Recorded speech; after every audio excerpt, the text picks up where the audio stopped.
Oke, halo semua, nama saya Novia. Jadi di kesempatan kali ini saya ingin menjawab salah satu pertanyaan dari email yang cukup panjang emailnya dan sebenarnya udah lumayan lama ya, udah beberapa bulan lalu, tapi saya baru berkesempatan untuk jawab. Mohon maaf banget nih untuk pengirimnya. Pengirimnya saya bilang saja misalkan namanya siapa ya? Fulan deh. Fulan ya, maaf ya Fulan, saya baru bisa jawab sekarang. Jadi, untuk teman-teman yang mungkin punya pertanyaan terkait keuangan atau apapun sih sebenarnya, walaupun apapun itu belum tentu saya akan paham dan bisa jawab, keuangan pun juga belum tentu bisa, tapi saya akan coba jawab masing-masing ya pertanyaannya. Teman-teman bisa bertanya atau memberikan pertanyaan atau respons di kolom komentar atau lewat email. Emailnya adalah kontak.noviakelana@gmail.com atau kontak.noviakelana@gmail.com. Jadi saya bacakan ya email dari Fulan yang cukup panjang ini. Kurung, curhat finansial mahasiswa. Kurung tutup. Apakah pola pikir keuanganku saat ini sudah tepat? Ini dari Fulan. Fulan bilang soalnya, ini jangan sampai orang tuanya tahu atau asetnya tahu. Jadi kalau dijawab di video, jangan sebut namanya. Halo Kak, perkenalkan aku Fulan, seorang mahasiswa teknik informatika di kampus swasta. Usia 23 tahun. Setelah lulus SMK, aku langsung kuliah tanpa gap year. Saat ini tabunganku sekitar 250 juta yang berasal dari hasil jualan, pekerjaan sampingan, nabung, dan investasi. Dulu saat kelas 1 SMK, ketika asetku masih sekitar 50 sampai 100 juta, aku sangat hemat. Sekali makan hanya menghabiskan 5.000 sampai 10.000 rupiah karena fokusku pada compounding interest. Namun setelah passive income-ku mencapai sekitar 3 juta per bulan, atau sekitar 100.000 per hari, pola pengeluaranku mulai berubah. Aku lebih boros, terutama untuk makanan dan barang-barang teknologi. Aku masih menerima transfer bulanan dari orang tua sebesar 1,5 juta di luar biaya kos. Tapi aku tidak pernah mencatat pengeluaran, jadi tidak tahu apakah uang itu cukup atau tidak karena sering tercampur dengan danaku sendiri. Orang tuaku tergolong mampu, jadi aku sering merasa santai dalam keuangan karena merasa memiliki backup jika gagal atau membutuhkan dana darurat atau safety net. Dulu targetku adalah membeli rumah, tapi sekarang fokusku lebih ke mendapatkan pekerjaan sesuai cita-cita. Karena itu, aku cukup sering mengeluarkan uang untuk kursus, sertifikasi, dan perangkat keras untuk hands-on atau lab. Aku sering berpikir bahwa 10 juta untuk laptop atau tablet tidak akan membuatku miskin, tetapi juga tidak membuatku kaya. Begitu pula dengan 7 juta untuk bootcamp atau membeli komputer demi hobi IT yang jujur aku anggap sebagai investasi. Oke. Saat ini aku selalu menyisakan 5 sampai 10 juta di rekening. Sementara sisanya aku investasikan ke peer-to-peer lending, Bitcoin, dan ETF di pasar AS. Aku tidak berinvestasi di saham Indonesia, reksadana, atau emas. Meskipun boros, aku selalu memegang prinsip bahwa seboros apapun, asetku tidak boleh turun di bawah 250 juta. Karena itu akan memperkecil passive income-ku. Oke. BTW aku kenal Kak Novia dari video YouTube yang berjudul Satu Hal Penting yang Perlu Dilakukan Mahasiswa Saat Kuliah, _2 Berbagi Ilmu. Terima kasih banyak. Aku suka banget mengajar dan berbagi ilmu. Semester ini aku akan menjadi asisten laboratorium di 13 kelas. Dan aku sangat menikmati interaksi dengan mahasiswa. Setiap praktikum, aku selalu merekap materi dan mengunggahnya ke channel YouTube-ku sebagai arsip dan dokumentasi pribadi. Mantap! Aku tidak punya target subscriber atau monetisasi. Channel ini hanya untuk personal portofolio dan kenang-kenangan saja. Oke. Aku tidak pernah memberitahu orang tua tentang kondisi finansial maupun detail perkuliahanku selain hasil IPK setiap semester.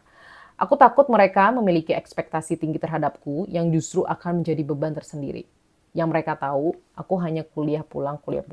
Nah, sebenarnya dia ngasih si Fulan ini ngasih beberapa detail tambahan. Jadi dia kayak bilang, aku mulai diversifikasi investasi di akhir 2024 setelah sebelumnya hampir 90% portofolioku ada di P2P lending. Alasanku mengurangi porsi di P2P lending, APY mulai turun. Terus ini maksudnya kayak keuntungan per tahunnya mulai turun. Sistem baru memperlihatkan tingkat gagal bayar borrower yang ternyata cukup tinggi. Oke, terus dia ngasih portofolionya P2P lending 67%, Bitcoin 15%, ETF 8,5%, ETF VGT 8,5%. Untuk tujuan investasiku sendiri, aku belum punya goal yang benar-benar jelas. Jauh ini lebih ke persiapan masa depan aja biar nggak bingung pas udah lebih dewasa nanti. Jadi rencana portofolio akhir 2025-nya adalah 30% P2P lending, 30% Bitcoin, 30% ETF US, 10% cash. Aku nggak punya dana darurat terpisah karena masih merasa aman dengan support dari orang tua. Oke, pendapatan bulanan 1,5 juta dari orang tua di luar biaya kos, passive income dari P2P lending cair 1 tahun sekali. Aku ambil tenor 1 tahun untuk memaksimalkan APY. Oke. Pengeluaran utama, kebutuhan sehari-hari. Oh, dia nggak kasih tahu di detailnya untuk pengeluaran sehari-hari. Terus ada membership gym 180.000 per bulan. Terus lagi diet, makanan sehari sekali. Ada oat, granola, pisang, telur. Makan sehari sekali. Waduh. Oke. Gadget hanya untuk kebutuhan belajar dan hands-on. Gak ada hobi mahal seperti motor atau koleksi barang tertentu. Aku nggak ngerokok, tapi sebenarnya aku suka jajan, tapi lagi diet jadi bener-bener stop. Kadang ngopi seminggu 2-4 kali 15-20 ribu per gelas. Oh iya, BTW aku tinggal di Purwokerto, Jawa Tengah, jadi apa-apa cukup murah. Terus nggak nge-game juga, jadi nggak ada pengeluaran top up. Aset yang dimiliki ada laptop 15 juta, HP plus tablet 5 juta, perangkat IT untuk hands-on 10 juta. Utang, aku nggak punya utang sama sekali, jadi kondisi keuanganku cukup bersih tanpa kewajiban cicilan. Aku terbuka banget buat saran ke depannya biar lebih optimal. Oke. Terus dia bilang, kalau mau informasi lebih detail, infoin aja. Jujur ini udah detail banget ya. Nanti kalau saya minta lagi nggak kejawab lagi, udah ketunda nih beberapa bulan. Jadi kita masuk ke pertanyaannya. Ini panjang banget nih, udah 7 menit nih ngomongin ininya doang. 1.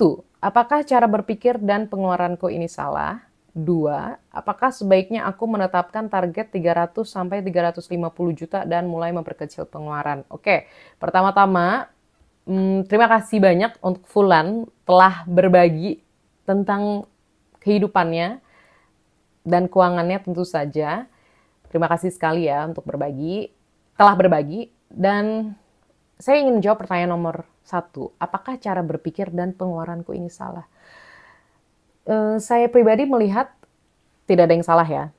Karena balik lagi sebenarnya, konsep utama dari personal finance atau keuangan pribadi, sesuai namanya, pengelolaan keuangan per masing-masing individu.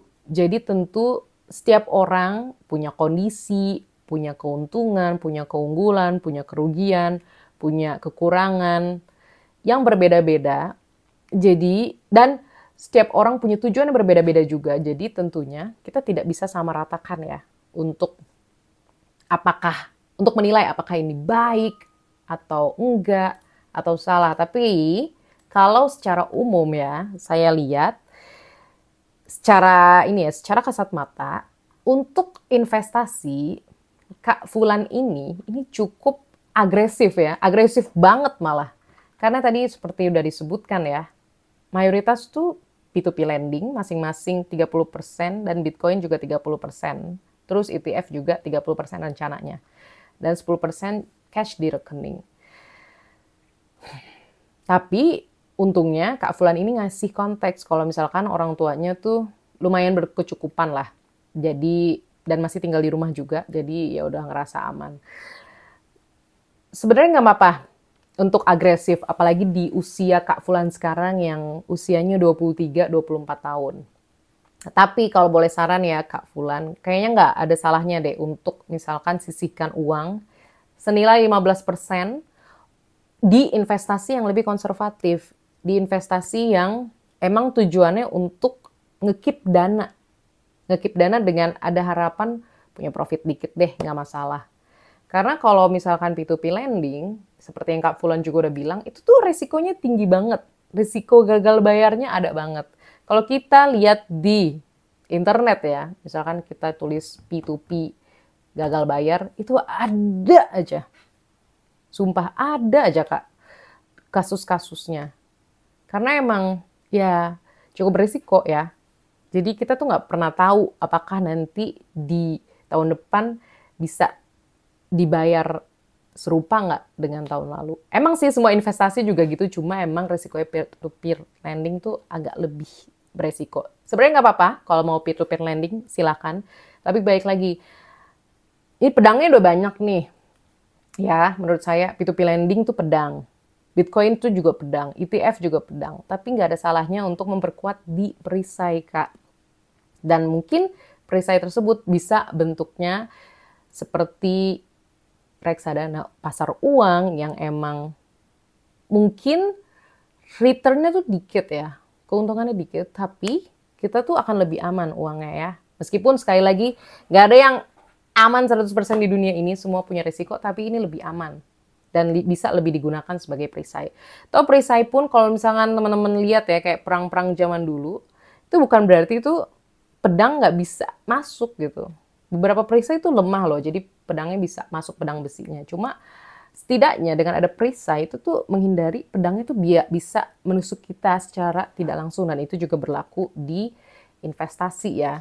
Jadi coba menurut saya Kak Fulan yang udah baik banget nih status keuangannya menurut saya untuk meningkatkan investasi ya di investasi yang tidak lebih beresiko.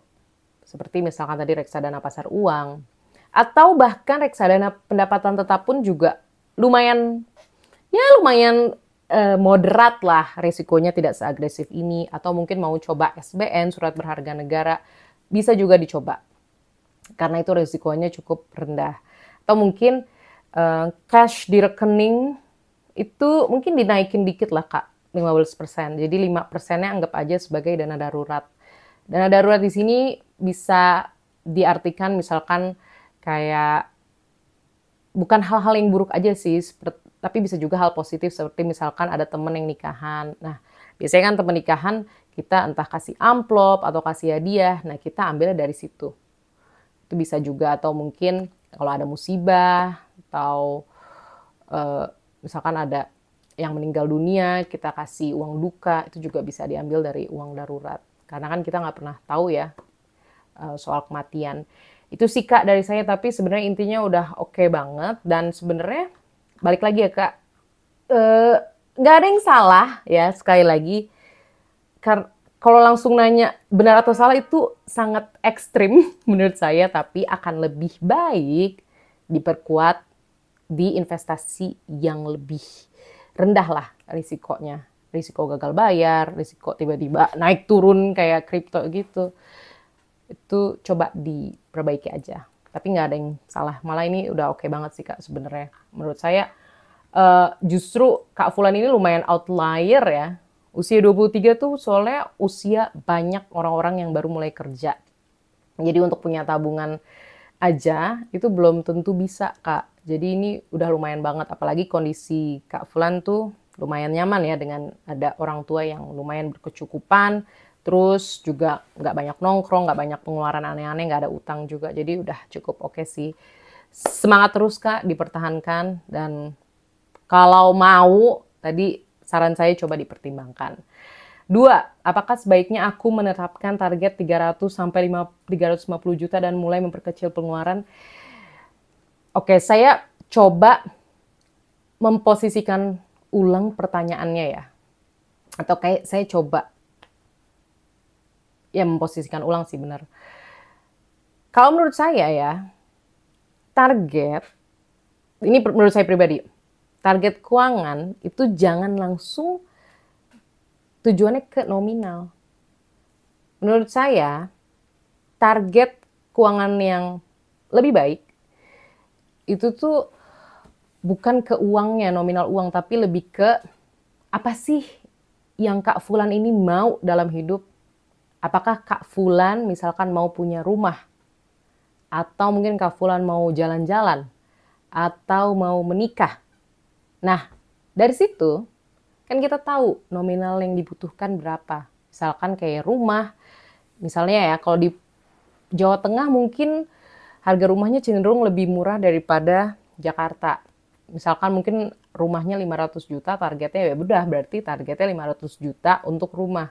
Atau nggak mesti 500 juta, tapi cari, ya atau nggak mesti 500 juta, cari rumah yang mungkin budgetnya, coba deh yang lebih rendah dikit atau yang lebih tinggi dikit. Terserah kakak, yang penting kan rumahnya tuh sesuai dengan Kak Fulan. Lebih baik tujuannya seperti itu sih Kak, daripada targetnya ke nominal uang. Karena kalau ke nominal uang, nanti kalau udah punya banyak, terus kita nggak tahu mau ngapain lagi, itu malah nanti bingung.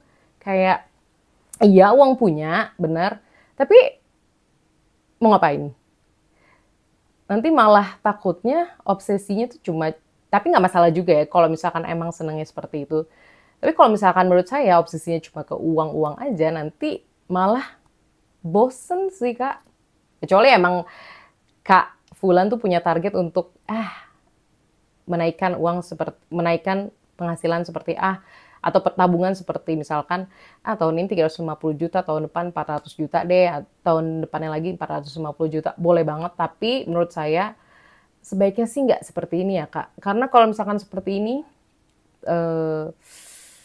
tapi balik lagi ke Kak Fulan, saya kan nggak kenal Kak Fulan ya, taunya ini cuma dari email. Takutnya kalau cuma fokusnya uang Kak Fulan, nanti tidak benar-benar menikmati hidup. Kayak nggak tahu sebenarnya ini kita hidup mau ngapain. Tapi kalau emang tujuan hidupnya mau mencari uang ya silakan aja. Kasih target nggak masalah. Kalau mau memperkecil pengeluaran silakan aja, nggak masalah. Karena kalau saya sih anaknya lebih ke, atau orangnya itu lebih agak YOLO ya. You only live once. Kita kemungkinan hanya hidup sekali di dunia ini. Tapi ya untuk menikmati hidup, kita juga harus selalu siap dan selalu waspada. Jadi boleh have fun, boleh senang-senang, tapi ya harus hati-hati. Makanya saya pribadi sih nggak pernah menargetkan segitu ya Kak. Kecuali saya udah punya target intinya. Seperti misalkan ya, pengen deh punya 100 juta.